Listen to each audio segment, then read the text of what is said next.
Hello my dear students, I hope that you all are doing great. So guys, ये मेरी BHDLA 136 का part 2 video है, जिसके अंदर मैं आपके बाकी के जो बचे हुए क्वेश्चंस हैं आपके जून एग्जामिनेशन के लिए उन्हें डिस्कस करूंगी। साथ ही साथ मैं आपको बताऊंगी कि आप किस तरीके से एक परफेक्ट आंसर लिखकर एग्जाम के अंदर इजीली 80+ मार्क्स को स्कोर कर सकते हो। उसके अलावा अगर आप चाहते हो कि आपको सारे के सारे जो क्वेश्चंस हैं एग्जाम के लिए इम्पोर्टेंट वो सभी एक ही जगह पे मिल जाएं, तो उसके लिए आपको क्या करना है कि डिस्क्रिप्शन में आपको हमारी वेबसाइट का लिंक मिल जाएगा, या फिर आप डायरेक्टली भी गूगल पे सर्च कर सकते हो shop.hindustannowledge.com। ये हमारी वेबसाइट है और आपको इस वेबसाइट पे जाना है और आपका जो सब्जेक्ट कोड है BHDLA 136, जब आप इसे सर्च करोगे तो यहाँ पे आप देख सकते हो कि इसका जो गेस्ट पेपर है आपके जून एग्जामिनेशन के लिए वो आपको एट ₹49 मिल जाएगा। आपकी जो भी क्वायरीज रहेंगी वो आप डिस्क्रिप्शन में जो गिवन व्हाट्सएप नंबर है हमारा, आप उस नंबर पे व्हाट्सएप पे कांटेक्ट कर सकते हो, मेरी टीम से बात कर सकते हो, अपनी क्वायरीज को पूछ सकते हो। ठीक है, आपके बीए के जितने भी सब्जेक्ट्स हैं उन सभी के गेस्ट पेपर्स हमारे पास अवेलेबल हैं। सो आप परचेज कर लो और अपनी प्रिपरेशन को स्टार्ट कर दो। नाउ यहाँ पे क्वेश्चन नंबर 1 है कि एक अच्छे अनुवादक के लिए आवश्यक व्यवहारिक ज्ञान पर प्रकाश डालना है। तो जब कोई व्यक्ति एक अच्छा अनुवादक बनना चाहता है तो उसके लिए कौन कौन सी चीजें हैं जो आवश्यक हैं, कितना ज्ञान उस व्यक्ति में होना चाहिए, इसके बारे में हम बात करेंगे। तो अनुवाद एक महत्वपूर्ण कला और कौशल है जिसके माध्यम से एक भाषा में व्यक्त विचारों, भावनाओं और सूचनाओं को दूसरी भाषा में सही रूप से प्रस्तुत किया जाता है। अनुवाद केवल शब्दों का परिवर्तन नहीं है, बल्कि मूल भाव, अर्थ और उद्देश्य को दूसरी भाषा में प्रभावी ढंग से पहुंचाने की प्रक्रिया है। तो देखो, सबसे पहली चीज कि अनुवाद एक कला और कौशल यानी कि एक तरीके की स्किल होती है। अब इसमें क्या होता है कि मैंने कोई भाषा में बात बोली, कुछ अपने विचार प्रकट किए, तो उन विचारों को दूसरी भाषा में सही रूप से प्रस्तुत किया जाएगा, तो वो अनुवाद है। मैंने हिंदी में बोला और उसको कोई दूसरा व्यक्ति इंग्लिश में आपको बता रहा है, तो वहां पे अनुवाद का एक इंपॉर्टेंट रोल है। तो अनुवाद का मतलब केवल शब्दों का परिवर्तन नहीं कि शब्दों को एज इट इज हमने परिवर्तित करके लिख दिया। अनुवाद का मतलब ये नहीं होता, बल्कि जो मेरा सेंटेंस है उसके पीछे का जो भाव, उसका अर्थ है, वो भी वहां पे निकलकर सामने आना चाहिए, ताकि जो मेरा मैसेज है वो अच्छे तरीके से प्रभावी ढंग से दूसरे व्यक्ति तक पहुंचे। तो इसलिए एक अच्छे अनुवादक के पास केवल भाषाई ज्ञान ही नहीं बल्कि व्यवहारिक ज्ञान भी होना आवश्यक है। अब व्यवहारिक ज्ञान अनुवादक को विभिन्न परिस्थितियों में सही निर्णय लेने और गुणवत्तापूर्ण अनुवाद प्रस्तुत करने में सहायता करता है। तो जब हमारी परिस्थितियां खराब हो जाती हैं तो ऐसी परिस्थितियों में हम सही निर्णय ले पाते हैं, अच्छा व्यवहार कर पाते हैं, तो वहां पे अनुवाद काम करता है। तो अब अनुवाद करने के लिए इंपॉर्टेंट है कि आपको दोनों भाषाओं का ज्ञान होना चाहिए। ठीक है, तो एक अच्छे अनुवादक के लिए जो स्रोत भाषा है और साथ ही साथ लक्ष्य भाषा, आपकी दो हो जाएंगी। एक हो गई, एक होगी आपकी स्रोत भाषा जिस भाषा से अनुवाद किया जा रहा है, और दूसरी हो जाएगी आपकी लक्ष्य भाषा। और दोनों का अच्छा ज्ञान उसे होना चाहिए। उसे शब्दों के अर्थ, व्याकरण, वाक्य संरचना, मुहावरे, लोकोक्ति, इन सभी की समझ होनी चाहिए। तो यदि अनुवादक भाषाओं की बारीकियों को नहीं समझेगा तो अनुवाद का अर्थ यहाँ पे बदल जाएगा। ठीक है, तो भाषा की बारीकियों को समझना, दोनों भाषाओं का गहन ज्ञान होना अत्यधिक आवश्यक होता है। विषय का ज्ञान होना चाहिए, तो अनुवादक को उस विषय की जानकारी होनी चाहिए जिस विषय से संबंधित सामग्री का अनुवाद किया जा रहा है। ठीक है ना। अब मान लो कि यहाँ पे चर्चा हो रही है किसी इकोनॉमिक्स के टॉपिक की और उसको इकोनॉमिक विषय के बारे में कुछ भी नहीं पता, या टेक्नोलॉजी की बात हो रही है तो टेक्नोलॉजिकल टर्म्स उसको नहीं पता, चिकित्सक की बात हो रही है तो वो नहीं पता। तो इम्पॉर्टेंट हो जाता है कि जो हमारे अनुवादक हैं उसे विषय का ज्ञान हो। तो अनुवादक को उस विषय की जानकारी होनी चाहिए जिस विषय से संबंधित सामग्री का अनुवाद किया जा रहा है। तो उदाहरण यहाँ पे हम एक दे सकते हैं क्या, कि यदि वह वैज्ञानिक, तकनीकी, कानूनी या चिकित्सा संबंधी सामग्री का अनुवाद कर रहा है तो उसे उस क्षेत्र की मूलभूत जानकारी होनी चाहिए। ठीक है, तो हर एक क्षेत्र की बेसिक नॉलेज होना यहाँ पे इंपॉर्टेंट होता है। विषय की समझ होने पर अनुवाद अधिक सटीक और प्रभावी बनता है। तो दो चीजें आप समझ गए।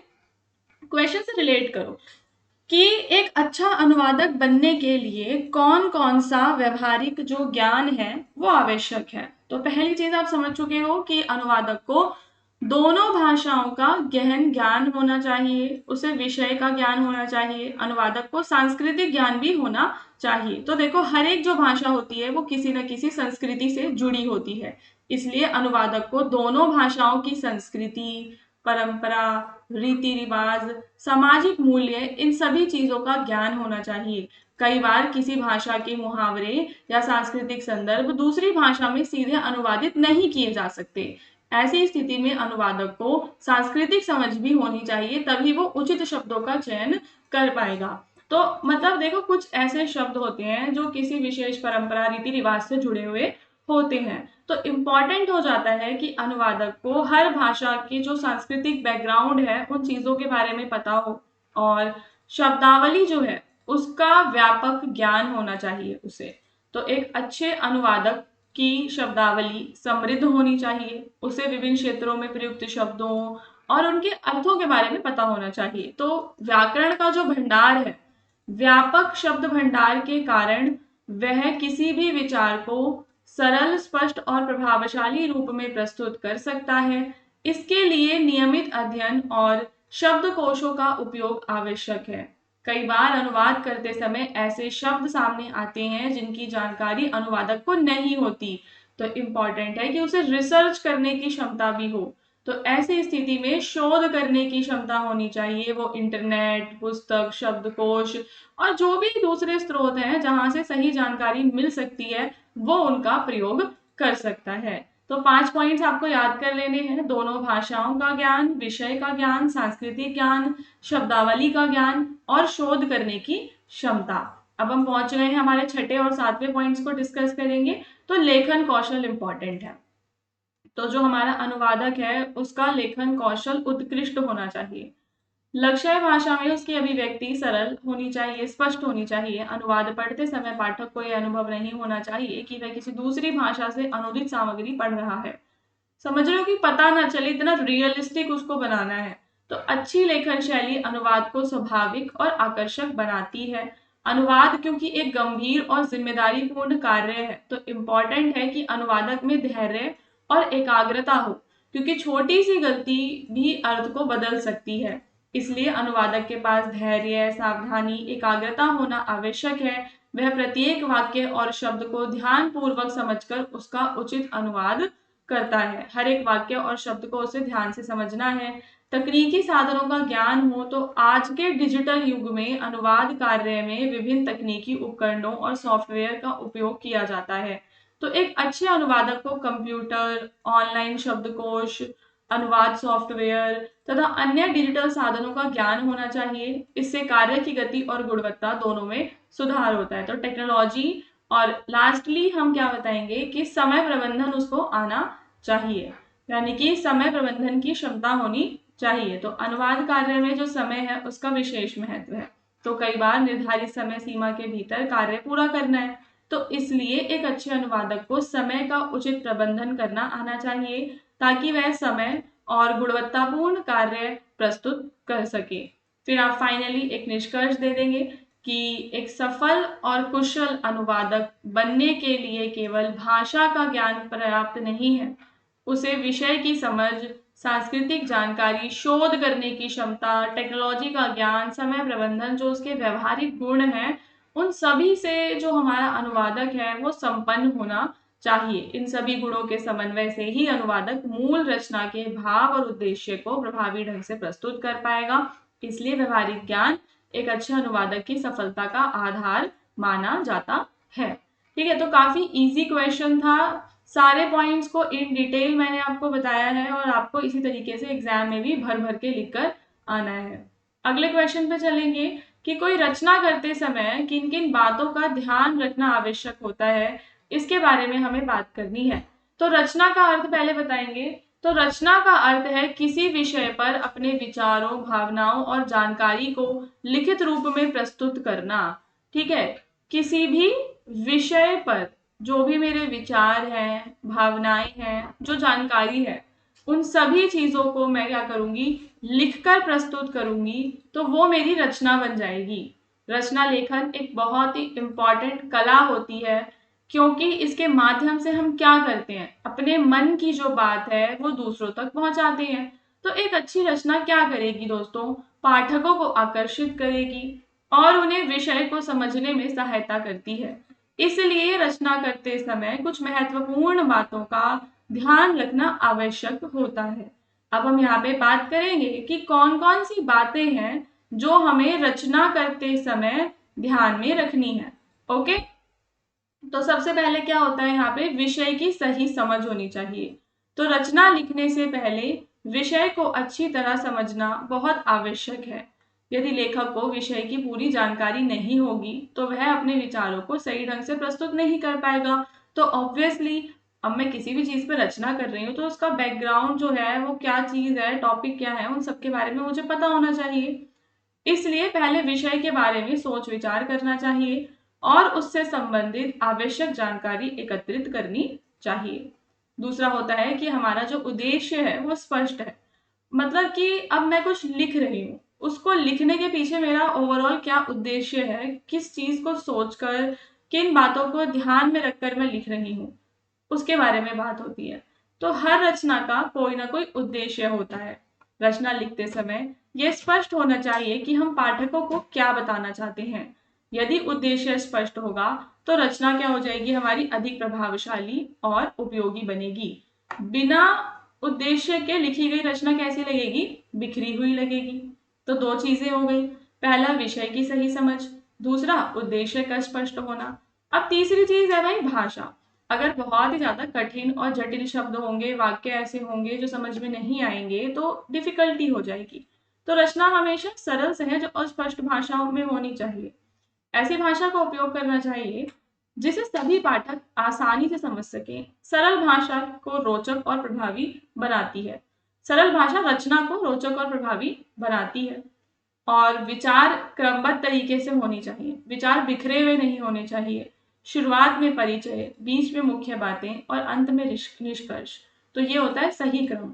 तो रचना में विचारों को सही क्रम में प्रस्तुत करना बहुत ही आवश्यक है, क्योंकि अगर हमारे विचार बिखर जाएंगे तो पाठक रचना को ठीक से समझ नहीं पाएंगे।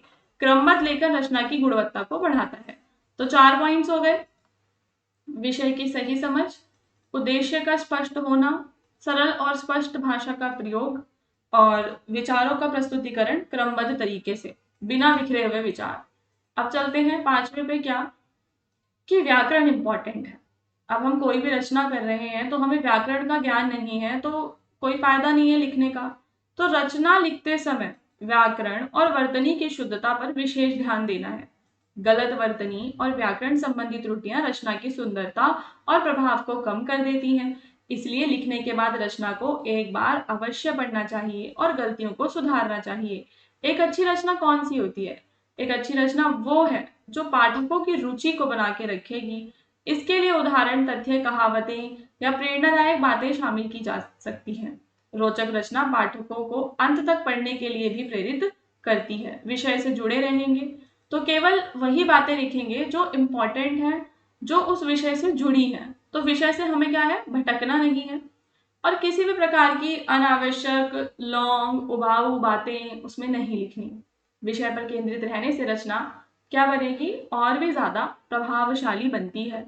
उचित अनुच्छेदों का प्रयोग करना है, तो छोटे छोटे अनुच्छेदों में बांटेंगे और प्रत्येक अनुच्छेद में एक मुख्य विचार होगा। इससे रचना पढ़ते समय समझने में आसानी होगी और बड़े और लंबे अनुच्छेद पाठकों को कठिन नहीं लगेंगे। ठीक है, मतलब कि बड़े और लंबे जो अनुच्छेद होते हैं पाठकों को कठिन लग सकते हैं, इसलिए छोटे छोटे अनुच्छेदों में लिखना है। मौलिकता, रचना में अपने विचार और अनुभव तो शामिल करने हैं परंतु दूसरों की नकल नहीं करनी। अपने जो खुद के विचार हैं वो आप अपनी रचना में व्यक्त करोगे। मौलिक रचना अधिक प्रभावशाली और आकर्षक होती है, यह लेखक की रचनात्मकता को दर्शाती है। और रचना में फाइनली आपका एक निष्कर्ष होता है जिसमें आपके जो पूरा विषय है आप उसका सार प्रस्तुत करोगे। एक अच्छा निष्कर्ष पाठकों के मन पर सकारात्मक प्रभाव छोड़ता है और रचना को पूर्णता प्रदान करता है, मतलब फुलफिल्ड लगती है वो रचना। फिर अंत में हम कहेंगे कि एक अच्छी रचना लिखने के लिए विषय की समझ, स्पष्ट उद्देश्य, ये सारे जो पॉइंट्स हैं वो जैसी बातों का ध्यान रखना है। जब लेखक क्या करते हैं, इन सभी बातों का पालन करते हैं तब उसकी रचना अधिक सुंदर, प्रभावशाली, उपयोगी बनती है। अच्छी रचना न केवल पाठकों को ज्ञान प्रदान करती है, बल्कि लेखक की सोच, ज्ञान, व्यक्तित्व को भी प्रदर्शित करती है। इसलिए रचना लेखन करते समय सावधानी, अभ्यास और रचनात्मकता का विशेष महत्व होता है। फिर हम चलेंगे अगले क्वेश्चन पे, जहां पे हम तार्किक लेखन की प्रक्रिया पर प्रकाश डालेंगे कि तार्किक लेखन पहले क्या होता है वो समझेंगे। फिर उसकी पूरी जो प्रक्रिया है उसके बारे में हम बात करेंगे, किस तरीके से वो चलता है, उसका जो पूरा प्रोसेस है, उसका महत्व और फाइनली निष्कर्ष। वह हमारा और भी क्वेश्चन है आगे, तो आप वीडियो में बने रहिए। डिस्क्रिप्शन में जो हमारे लिंक्स हैं आप उन्हें फॉलो कर सकते हैं। ओके, तो तार्किक लेखन क्या है? तार्किक लेखन वह लेखन है जिसमें जो हमारे विचार होते हैं, ठीक है, तार्किक लेखन में जो हमारे विचार हैं उन्हें हम क्रमबद्ध, स्पष्ट और तर्कसंगत ढंग से प्रस्तुत करेंगे। इसमें जो लेखक है वो अपने विचारों, तथ्यों और प्रमाणों के आधार पर किसी विषय को इस प्रकार प्रस्तुत करता है कि पाठक उसे आसानी से समझ सके और उससे सहमत हो सके। तो तार्किक लेखन केवल विचार व्यक्त करने का माध्यम नहीं है, बल्कि यह सोचने, विश्लेषण करने, निष्कर्ष निकालने की एक व्यवस्थित प्रक्रिया की तरह होता है। ठीक है, तो क्या है तार्किक लेखन? पहली चीज, तार्किक लेखन में भी हम अपने विचार ही प्रस्तुत कर रहे हैं। ठीक है, इसमें क्या हो रहा है कि जो एक लेखक है वो अपने विचारों को, तथ्यों को प्रस्तुत कर रहा है, लिख रहा है, और इस तरीके से लिख रहा है कि जो पाठक है उसके लिखी गई बातों को समझ सके आसानी से। अब तार्किक लेखन केवल विचार व्यक्त करने का माध्यम नहीं है, परंतु इसमें कुछ चीजें हैं, मतलब आपको सोचने में मजबूर करना, किसी भी टॉपिक का एक प्रॉपर विश्लेषण प्रस्तुत करना और फिर निष्कर्ष निकालना। तो शिक्षा, शोध, पत्रकारिता तथा दैनिक जीवन में तार्किक लेखन का विशेष महत्व हमें देखने के लिए मिलता है। फिर तार्किक लेखन की प्रक्रिया क्या है? तो तार्किक लेखन एक क्रमबद्ध प्रक्रिया होती है जिसमें हम क्या देखते हैं कि कई चरण शामिल होते हैं। इन चरणों का पालन करने से लेखन अधिक प्रभावशाली और विश्वसनीय बनता है। ओके, तो तार्किक लेखन क्या है? एक क्रमबद्ध प्रक्रिया होती है जिसमें कई चरण शामिल हैं। हम इन चरणों का पालन करेंगे तब हमारा लेखन प्रभावशाली और विश्वसनीय बनेगा। इसके अंदर प्रक्रिया में क्या क्या है कि पहले आपको अपने विषय का चयन करना है और उसकी समझ प्रस्तुत करनी है। तो सबसे पहले तार्किक लेखन का चरण है विषय का चयन करना, अच्छी तरह विषय को समझना। लेखक को यह जानना चाहिए कि विषय क्या है, उस विषय का उद्देश्य और उससे जुड़े हुए मुख्य बिंदु। तो पहली चीज समझ गए कि विषयों का चयन करना है, विषयों को सही तरीके से समझना है, तब हमारा लेखन प्रभावी बनेगा। जानकारी और तथ्यों का संग्रह अब आपको जोड़ना है। अब उससे संबंधित जो भी जानकारी है, आंकड़े हैं, प्रमाण हैं, जो भी मतलब विश्वसनीय स्रोत हैं, आपको वो सभी फाइंड आउट करने हैं। सही और प्रमाणित तथ्य लेखन को मजबूत बनाते हैं तथा पाठकों का विश्वास बढ़ाते हैं। फिर आता है कि आप विचारों का विश्लेषण करेंगे। तो जानकारी को एकत्रित करने के बाद विश्लेषण किया जाता है। लेखक यह निर्धारित करता है कि कौन सी जानकारी महत्वपूर्ण है और कौन सी नहीं है।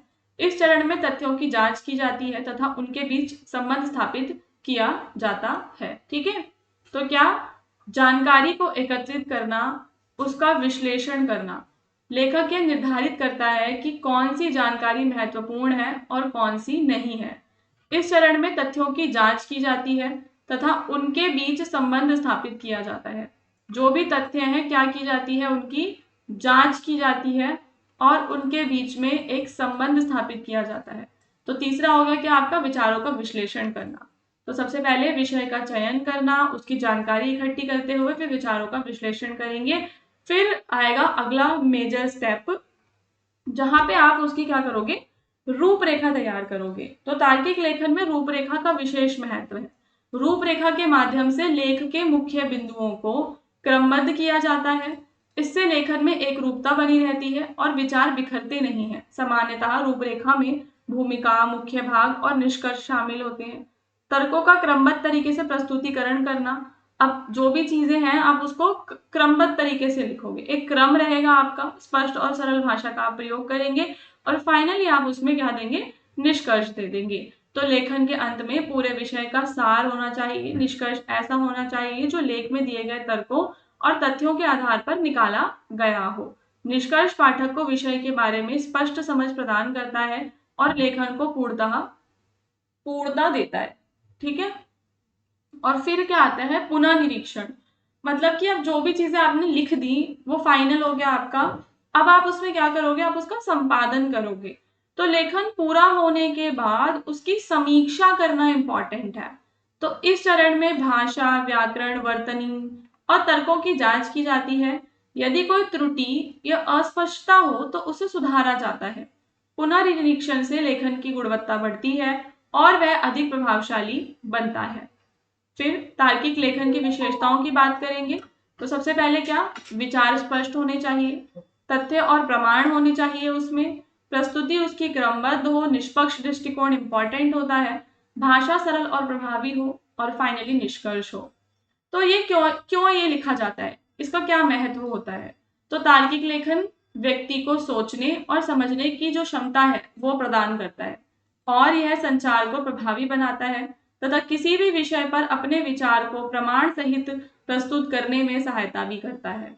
शिक्षा से जुड़े हुए विचार, प्रतियोगी परीक्षा, शोध कार्य, व्यवसायिक जीवन, तो जो भी चीजों के बारे में आप लिखते हो तो प्रमाण सहित आप तार्किक लेखन लिख सकते हो। तो अंततः हम क्या कह सकते हैं कि तार्किक लेखन एक सुव्यवस्थित और विचारपूर्ण प्रक्रिया है जिसमें विषय की समझ, तथ्य संग्रह, विश्लेषण, तर्क का प्रस्तुतिकरण, ये सब होता है। यह न केवल लेखन को प्रभावी बनाता है बल्कि पाठकों के सामने विचारों को स्पष्ट और विश्वसनीय रूप से प्रस्तुत भी करता है।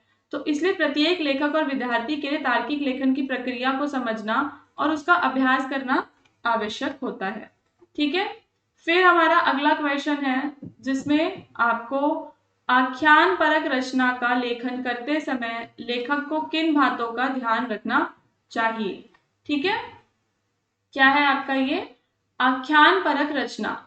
आख्यान परक रचना वह रचना होती है जिसमें किसी भी घटना, अनुभव, कहानी या प्रसंग का वर्णन क्रमबद्ध ढंग से किया जाता है। इसमें लेखक पाठकों के सामने घटनाओं को इस प्रकार प्रस्तुत करता है कि वे कहानी या घटना को आसानी से समझ सकें।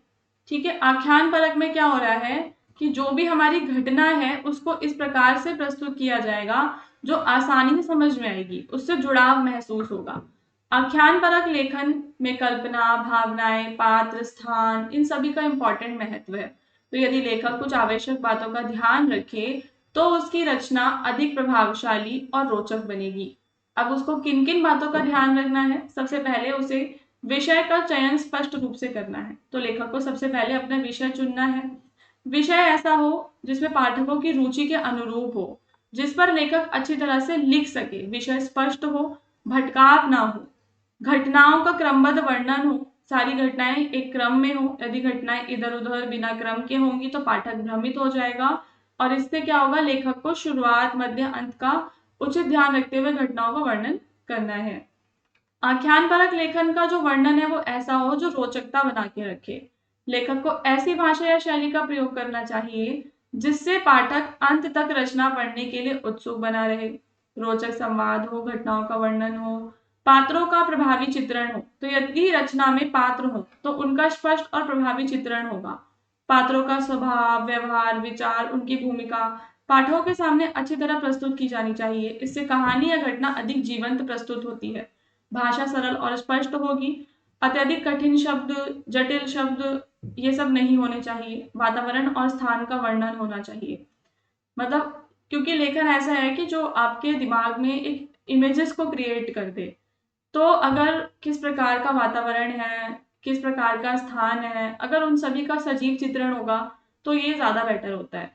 तो आख्यान परक रचना में स्थान, समय, वातावरण का उचित वर्णन आवश्यक है। इससे पाठक घटनाओं की कल्पना आसानी से कर पाता है और स्वयं को कहानी या घटना के निकट महसूस करता है।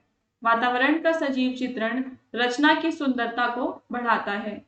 लेखक को पात्रों और घटनाओं से जुड़ी भावनाओं को प्रभावी ढंग से व्यक्त भी करना है। जो भावनाओं की अभिव्यक्ति है वो होनी चाहिए। खुशी, दुख, उत्साह, भय या आश्चर्य जैसी भावनाएं रचना को जीवंत बनाती हैं। तो भावनात्मक प्रस्तुति से पाठक कहानी से अधिक जुड़ाव महसूस करता है। एक उद्देश्य होता है, तो उद्देश्य को ध्यान में रखना है। मतलब हर एक रचना हो, चाहे आपकी आख्यान परक हो, तार्किक रचना हो, हर किसी रचना में ना उद्देश्य होता है। तो लेखक को ध्यान रखना है कि उसकी रचना केवल मनोरंजन ना करे, बल्कि किसी प्रकार का संदेश, शिक्षा, अनुभव प्रदान करे। तो उद्देश्य स्पष्ट होने से रचना अधिक सार्थक बनती है। कल्पना शक्ति, यथार्थ का संतुलन हो। तो अगर आपकी मतलब रचना काल्पनिक है, तो फिर भी थोड़ी बहुत यथार्थ चीजें, जो रियल चीजें होती हैं, वो उसमें होनी चाहिए, ताकि पाठक उसको विश्वसनीय मान सके। लेखक को कल्पना और वास्तविकता के बीच में एक संतुलन बनाना है और उचित निष्कर्ष फाइनली आपको देना है, क्योंकि रचना का अंत जो है वो इम्पोर्टेंट है। वो प्रभावशाली हो, संतोषजनक हो, निष्कर्ष ऐसा हो जो पूरी कहानी या घटना को सार्थक बनाए, पाठक के मन पर अच्छा प्रभाव छोड़े। अचानक या अधूरा अंत रचना की गुणवत्ता को कम कर सकता है। और फाइनली आप अपने आंसर में आख्यान परक लेखन का एक निष्कर्ष देते हुए लिखेंगे कि इसको लिखते समय लेखक को विषय की स्पष्टता, घटनाओं के क्रम, वातावरण का वर्णन, इन सारी बातों का विशेष ध्यान रखना है। साथ ही रचना का उद्देश्य स्पष्ट होना चाहिए और उसका निष्कर्ष प्रभावशाली होना चाहिए। इन सभी बातों का पालन करने से आख्यान परक रचना अधिक आकर्षक, प्रभावशाली बन जाती है। आई होप कि आपको मेरे बताए हुए सारे क्वेश्चंस अच्छे समझ में आ गए होंगे। जो भी डिस्क्रिप्शन में लिंक दिए हुए हैं, आप उन सभी को फॉलो कर सकते हो और हमारी BHDLA 136 की कंप्लीट प्लेलिस्ट को देख सकते हो। आप सिंपली गूगल पे सर्च करो, यूट्यूब पे सर्च करो BHDLA 136, आगे हमारे चैनल का नाम डाल दो स्कॉलरली माइंड्स, तो सारी वीडियोस आपको वहाँ पे मिल जाएंगी।